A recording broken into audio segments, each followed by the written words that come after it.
বন্ধুরা, তোমরা যারা বাইপাসের দিকে থাকো বা রুবির কাছাকাছি থাকো তাদের কাছে একটা সুন্দর মন্দিরের সন্ধান দিচ্ছি। এখানে একটা জগন্নাথ মন্দির হয়েছে ঠিক আরবানার পাশেই।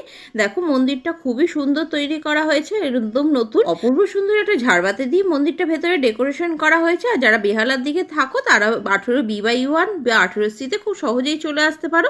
দেখলেই এখান থেকে বেহালার বাস যাচ্ছে। আর এই ভিতরে কিন্তু খুব সুন্দরভাবে সাজানো রয়েছে। আমি পুরো মন্দিরটা তোমাদের একবার ঘুরিয়ে দেখিয়ে দিলাম।